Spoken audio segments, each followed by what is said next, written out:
Well, hello, my friends. This is Pastor Larry Wiley again, coming to you with a little 5 minute message. Now, some of you are going to think that I'm veering from talking about Christianity today, but I'm really not. I'm really not. I want to talk to you about the election coming up this Tuesday, November the 5th. This recording is being done on Sunday. So just a couple of days, we're just a couple of days away from the election. And I just want to ask you a few questions, if I may. As a believer, as a Christian, how do you vote? Now, I've already voted, so I best probably not tell you how I voted. But as a believer, let me ask you a few questions. How do you vote?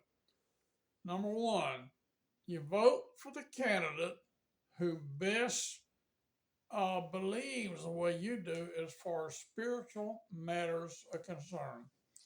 Now, what are some of the spiritual matters?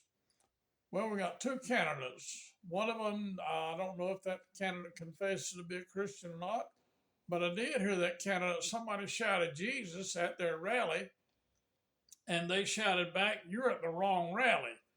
And the other candidate, somebody shouted Jesus at their rally, and he cheered them on. He said, "Yeah, Jesus, Jesus, Jesus." Well, I'm not going to vote for a candidate who says you're at the wrong rally.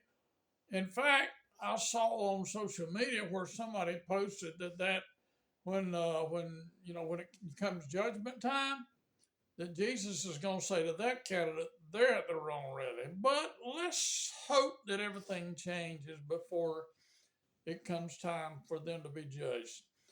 But what candidate should we vote for? We should vote for the candidate who most or believes the most like we do when it comes to spiritual matters. Okay, what are the spiritual matters? One of the main spiritual matters to me is the issue of abortion. We've got one candidate who believes in abortion. In fact, in their advertisement, they make fun of the other candidate because he don't believe in abortion.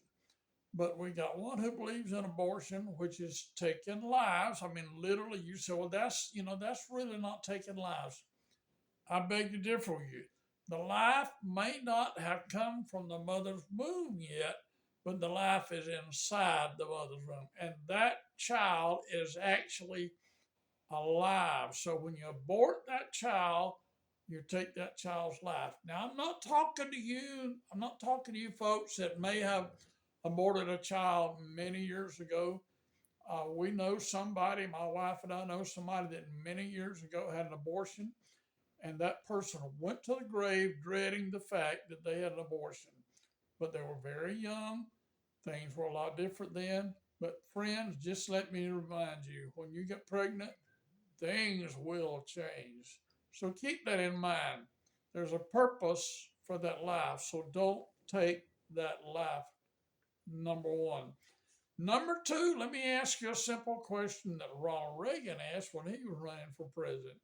He said, "Are you in better shape today than you was 4 years ago?" So I ask you the same thing.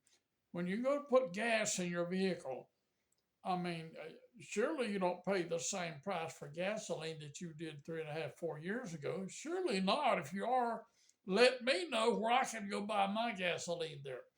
So these are some very important issues. Candidate number one, I'll just call them number one and two rather than the names. Candidate number one, they are okay with abortion. They are not okay with somebody shouting Jesus at their rally. Candidate number two does not support abortion. And candidate number two shouts Jesus themselves at their rally. So simply, what do you do? Okay. Well, folks, my time is up. I'm trying to keep this within 5 minutes or just a little bit over. But I do want to have a little quick prayer with you. Father, I pray for everybody today that's tuned in here and watching this video. I pray that first of all, if they're not a Christian, that they'll commit their life to you and become a born again believer today. So, friend, just ask Jesus in your heart, confess your sin, everything will be okay. Until the next video, this is Pastor Wiley saying, I will see you on the next video.